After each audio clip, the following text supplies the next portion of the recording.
Comme la vie, comme la rue, man, je suis déconnecté. Ton gros pirate n'est jamais chez Waouh, waouh, waouh. T'embrasse-toi, reste un mélo. Et je cours, je me raccroche à la vie. Je me saoule avec le bruit. Juste pour la malade. Bah voilà. Allez, c'est le camping. Let's go. En gros, j'ai une quinzaine de questions. Ça va être vraiment chill. S'il y a des questions avec lesquelles t'es pas à l'aise, de toute façon, il n'y a pas de questions pièges. On peut les sauter sans autre. Ça te va? Vas-y. Ok. Allez. Aujourd'hui, j'ai l'honneur d'accueillir Amine de la chaîne Amine et Hugo, un duo qui a marqué la scène YouTube dès 2016 avec leur première réaction. En gros, votre concept, c'était de prendre une actualité, toujours une boisson, un sandwich d'Hugo, une tenue mythique. Ouais, c'était au tout début ça. plus Ouais, intense. ouais. Boisson et la nourriture, putain, j'avais zappé. Mais oui, ça c'était au tout début, ouais. Et justement, vous étiez dans une optique où vous découvriez une exclue en partageant des critiques sincères, toujours du point de vue d'un auditeur. C'est ça, exactement. Et aujourd'hui, en plus de la chaîne, tu streams en solo sur Twitch? Ouais, sur Twitch. Après, il y a des vidéos aussi sur TikTok qui sont aussi republiées sur Insta. Je réagis un peu à l'actualité, celle qui me parle. Après, il y a des trucs tout cons, tu vois, genre des classements. Du coup, sur Twitch, je fais pas mal de gaming. Sur TikTok, je parle de jeux vidéo. Je parle également de comics, de livres. Donc c'est bien, on voit que tu es polyvalent. Au final, tu as réussi à t'adapter au développement de tous ces réseaux sociaux parce qu'à l'époque, il n'y avait pas TikTok, il n'y avait pas la hype non plus d'Instagram à ce point. Il y avait moins ce délire d'être, entre guillemets, créateur de contenu sur plusieurs plateformes. Et là, ce qui est bien aujourd'hui, c'est que bah, tu peux un peu te diversifier en fonction de la plateforme, parce qu'évidemment, les formats seront différents. Et c'est surtout que ça fait respirer de parler d'autre chose que de rap, quoi. Ouais, c'est ça. C'est que je me dis tout le temps se cantonner à un seul sujet aussi dans la création de contenu. Je trouve que c'est extrêmement compliqué, même si les gens, tu vois, s'attachent. En principe, ils s'attachent à toi pour un contenu avec lequel tu as démarré sur Internet. Bon, après, tu continues encore les analyses d'albums et tout. Après, justement, moi, pourquoi j'ai commencé le gaming aussi, c'est parce que des gens le demandaient. Dans le sens où, dans certaines analyses, dans certaines réactions, bah, il y avait des morceaux avec des références jeux vidéo. Et du coup, les gens ont un peu compris que je jouais pas mal. Et j'ai vu des commentaires passer en mode, ouais, pourquoi tu ferais pas du gaming et tout. J'ai testé, je me suis pris au jeu, je trouve que c'est cool, t'échanges avec des gens qui sont aussi passionnés de jeux vidéo. Et une des motivations de la chaîne, c'était d'échanger en fait avec d'autres personnes passionnées. Alors aussi, si jamais pour ceux qui débarquent sur cette interview, on a déjà eu l'occasion avec Amine de tourner une interview par le passé à l'occasion d'une enquête sur l'impact du streaming et des réseaux sociaux sur le rap que je réalisais pour le média Tataki de la radio-télévision suisse. C'était 2021, 2020, non? Je sais plus. Je pense que c'était 2021, ouais. C'était un échange très intéressant, donc je vous mets l'épisode dans le petit i en description. Donc on se remet ça une deuxième fois. Avec plaisir.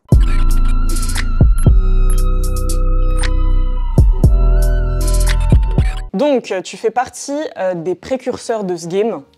À l'époque, à part Loïc Review, je crois, il y avait pratiquement personne dans votre domaine en France. Moi-même, avant de lancer ma chaîne, je me rappelle que je streamais beaucoup de vos vidéos. J'avais envie de savoir qu'est-ce qui t'a donné l'envie, 10 ans en arrière, de te lancer dans le format première écoute, sachant que c'était pas vraiment encore un concept sur YouTube. C'est Hugo qui a eu l'idée. Nous, on regardait les vidéos des réactions de Big Quint.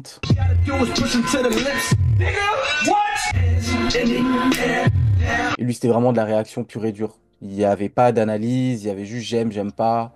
Donc c'était divertissant. Et c'était quelqu'un aussi de notre génération, voire un petit peu plus vieux que nous. Donc c'était aussi intéressant de voir ce qu'il pouvait penser de certains artistes, certains albums qui sortaient. Et Hugo, en fait, il regardait les vidéos de Loïc Review et il m'a dit, voilà, en France, ça commence.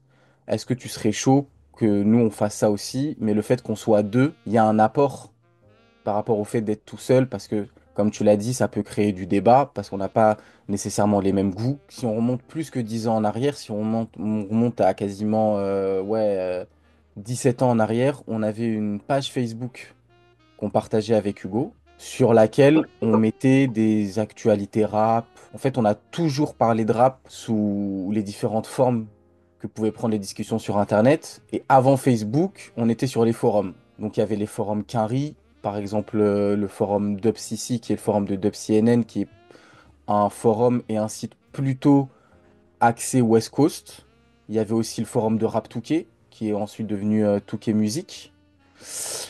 et d'autres forums américains où à l'époque, en fait, en gros, tu avais des discussions, tu avais des débats et tu avais aussi des sections avec les téléchargements d'albums. Voilà, c'était un peu l'âge d'or du piratage, on va dire, sur lesquels tu avais accès aux sections de téléchargement qu'une fois que tu avais posté un certain nombre de messages sur le forum. Et avec l'évolution d'Internet, bah, Facebook et ensuite YouTube. Est-ce que tu penses d'ailleurs, peut-être que tu as eu des retours, que la popularité des réactions sur YouTube, ça a changé la manière dont les artistes eux-mêmes conçoivent leur musique? Ouais, je pense que, alors, peut-être pas les artistes directement, mais plutôt ceux qui vont s'occuper bah, de la direction artistique des artistes, du développement des artistes. Donc, je pense que c'est plutôt quelque chose qui a influencé les labels et les maisons de disques plutôt que les artistes eux-mêmes. Du moins, je l'espère. Mais oui, j'ai déjà eu des échos, j'ai déjà... Après, c'est devenu en fait une façon de promouvoir la musique. J'ai juste deux petites questions, peut-être pour ceux qui te découvrent, histoire de capter ton DEL. Quels artistes t'ont le plus influencé dans ton approche du rap? Comment le rap a influencé de manière plus générale ta manière de percevoir le monde?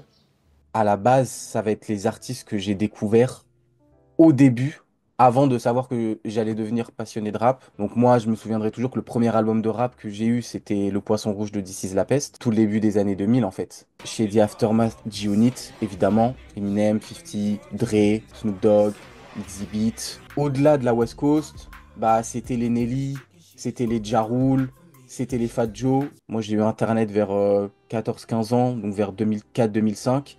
C'est là où j'ai commencé à aller vraiment chercher, etc. En rap français, bah, c'était Sniper, 113, c'était Rof, Booba, c'était la Mafia Cafri. Mais est-ce que ça t'a fait quelque chose de différent de découvrir le rap français, étant donné que je pense que quand t'es jeune, tu comprends pas forcément toutes les paroles des ricains, donc t'es plus marqué par, on va dire, l'énergie, la Les musicalité, le style. sonorités, le flow, l'attitude. Voilà, et quand t'entends un texte français, ça te claque différemment, non? Ça ajoute une dimension au rap. Ouais, alors effectivement, au début, quand tu commences à écouter du rap et que tu parles pas encore l'anglais, évidemment que le rap français va avoir une dimension d'écoute supplémentaire. En plus de la musicalité, de l'instru et du flow, tu vas aussi juger les paroles.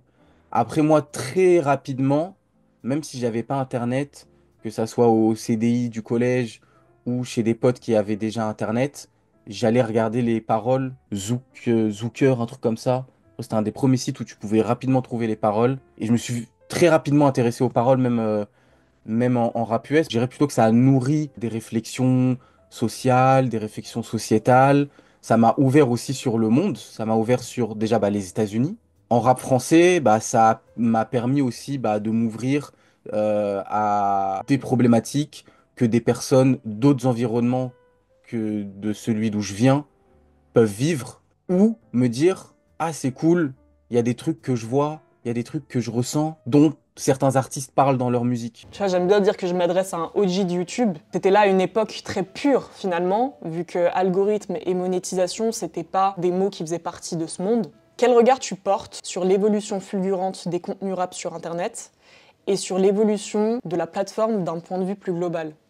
Le bon, c'est qu'aujourd'hui, n'importe quel passionné de rap peut s'exprimer et avoir une voix qui, entre guillemets, est entendue. Maintenant, le problème, c'est qu'il n'y a plus de filtre et que n'importe qui peut parler de rap au même niveau que quelqu'un qui s'y connaît plus, qui s'y connaît mieux, qui a vécu des époques et du coup va pouvoir en parler d'une certaine façon. En fait, on n'arrive plus à discerner qui parle sans rien savoir, qui parle pour apporter quelque chose d'intéressant, qui parle juste pour le buzz. Le pendant de ça, maintenant je comprends, hein, c'est humain, bah ça va te pousser parfois à peut-être trop t'engager sur des choses que tu connais pas, juste parce que vas-y, il faut faire du contenu. J'ai l'impression que de moins en moins, il y a des personnes qui ont des avis quand même approfondis, des avis authentiques, surtout quand tu sais que bah, tu as également des labels qui ont commencé à avoir la main mise sur ce qu'on a commencé à appeler par exemple, les médias rap Twitter. Tu sais qu'il y a des labels qui ont créé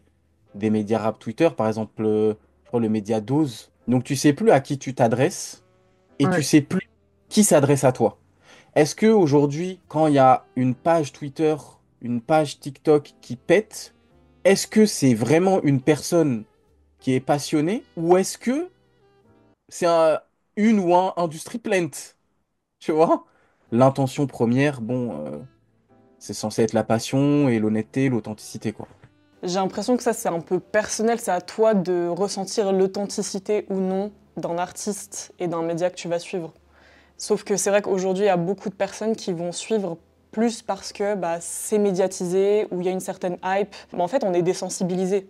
C'est pour ça qu'il y a des, comme tu dis, des industries plantes qui vont tout de suite créer une émulation et du coup, les gens vont embarquer là-dedans sans nécessairement se demander est-ce qu'il y a une profondeur, tu vois, dans les textes de l'artiste, est-ce que c'est un produit qui est bien fini, est-ce que c'est sincère. Mais parce que je pense que la manière d'écouter la musique aussi a changé. C'est à partir du moment où tu as un art qui s'hyper popularise, c'est le jeu d'avoir ensuite des personnes qui ne sont pas passionnées par cet art et qui prennent la parole malgré tout, quoi. On retrouve qui dans les abonnements d'Amine? Les vidéos de Driver, les vidéos débat de paroles véritables aussi, c'est pas mal. Après, moi, en vrai, j'ai une consommation des réseaux sociaux hors rap. Par exemple, jeux vidéo. Je vais regarder des mecs qui ont 40, 50 ans parler de jeux vidéo parce que je trouve que eux, ils ont un certain recul. Et en plus, c'est des gens qui bossent toujours à côté. Donc, je sais que les vidéos sont pas faites pour remplacer un revenu. Il y a des mecs comme Edge, DGGX, Khaled Fouiniman. Enfin, c'est vraiment des OG de ouf.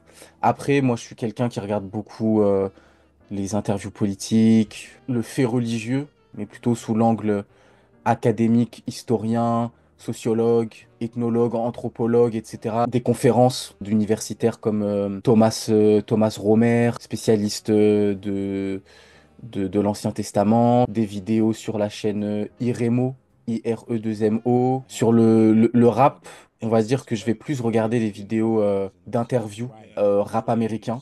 Je trouve que c'est un peu plus intéressant que les interviews en rap français. Je vais regarder les interviews du Breakfast Club, je vais regarder les interviews sur Big Boy Neighborhood. Est-ce que ça a été un sujet de discussion à un moment donné, de faire d'Amine et Hugo votre métier? Non, pas vraiment. Beaucoup de gens le savent, moi je suis dans les métiers du droit, un secteur qui me passionne, parce que c'est un secteur où tu peux vraiment avoir un impact sur la société en fonction de ton poste et ou sur la vie des gens. De mon côté, il y a toujours peut-être cette barrière psychologique de se dire, si je suis à 100% sur Internet, c'est quand même moins sécurisé qu'avoir un taf traditionnel. Je pense que là, ça va peut-être parler aux enfants d'immigrés. T'as toujours eu ce discours, et un taf, sécurise un taf. Si jamais t'es dans la merde un jour, t'as ton chômage, t'as ta retraite, t'as de l'argent qui tombe tous les mois. Si t'es malade, tu vois, il y a aussi cette éducation qui rentre en jeu et qui influence le fait de peut-être être encore un peu frileux, de passer totalement du côté auto-entrepreneur et de plus avoir cette sécurité de l'emploi. Donc je pense que c'est pour ça que c'est une des raisons qui fait que pour l'instant, moi je me vois pas être à 100% sur des projets internet et 100% auto-entrepreneur. À une époque, vous avez fait des apparitions sur OKLM Radio dans l'émission La Sauce, aux côtés de Mehdi Maizi. Parle-nous de cette expérience et pourquoi t'as pas continué dans les médias finalement, parce que je pense que vous avez dû recevoir des opportunités. Après, il me semble que bon, il y avait eu des désaccords avec Mehdi Maizi, etc. Cette Ouais, histoire, j'ai mais pas ça suivi. s'était arrêté avant. Ok. Mais parle-nous un peu de cette expérience et puis pourquoi tu t'es pas vu dans les médias sur le long terme.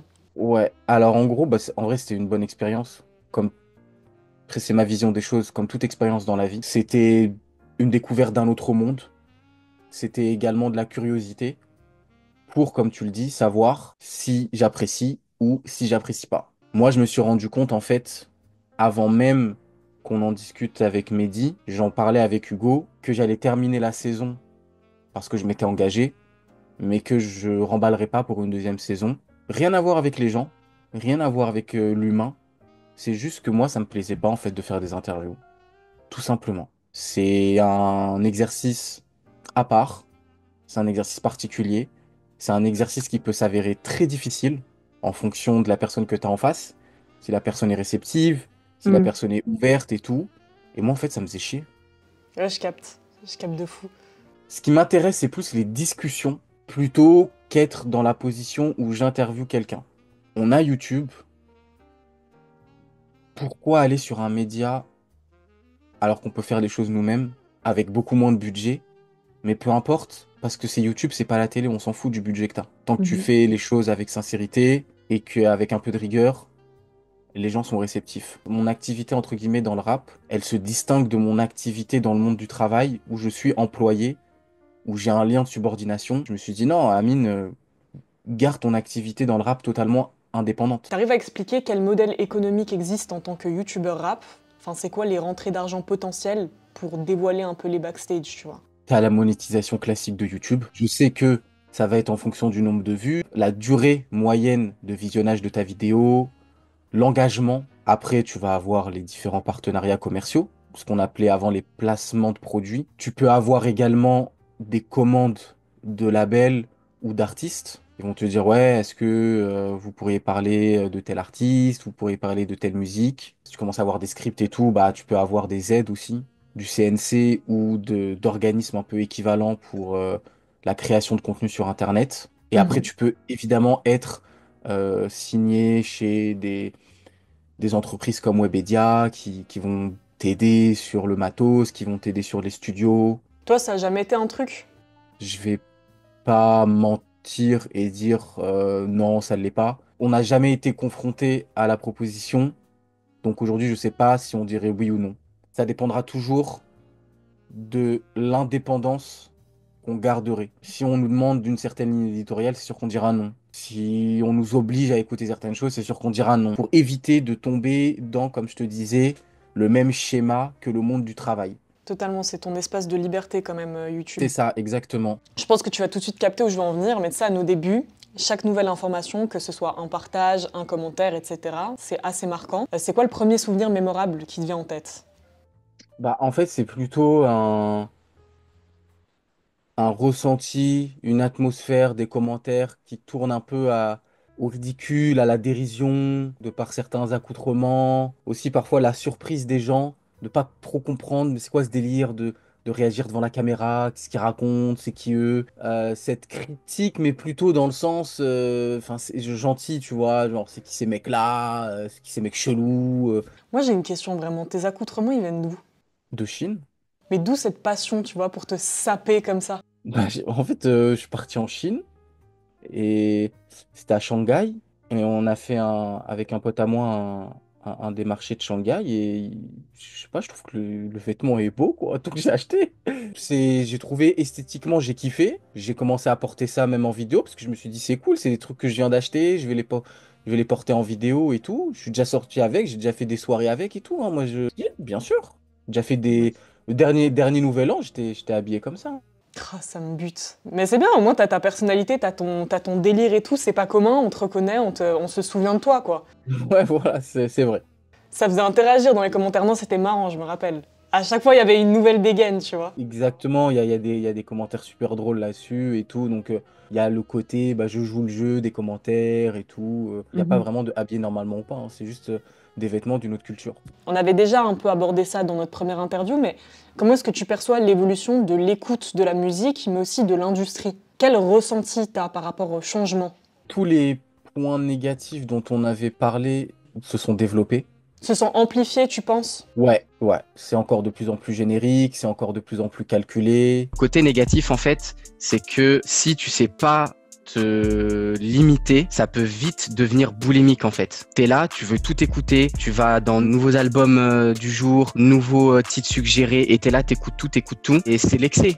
Après, c'est l'excès dans l'écoute, l'excès dans les projets, l'excès dans les sons, l'excès dans les artistes. Tu te perds et du coup, tu fais plus attention à ce que t'écoutes. Et là, par contre, c'est négatif. Il y a de moins en moins de risques qui sont pris par les artistes majors. Je trouve qu'on est vraiment dans une période très creuse parce on est dans une période où il y a, entre guillemets, une fin de génération. Pas dans le sens où les artistes sont finis, mais à un moment donné, faut que le flambeau soit passé. Comme on a pu avoir un renouvellement de génération en 2015, 2016. Pour l'instant, il n'y a rien qui prend vraiment de ouf. Ou bien, je trouve que les choses se ressemblent un peu trop à mes oreilles. Il y a peut-être aussi des intérêts économiques en jeu. Les labels s'y retrouvent peut-être pas assez avec les plateformes de stream. Peut-être que c'est un peu ce que vit également le cinéma aujourd'hui. Moi, je me souviens, j'avais vu des passages d'interviews sur ce sujet-là de gros acteurs, de gros réalisateurs qui disaient qu'en fait, à l'époque, avant les plateformes,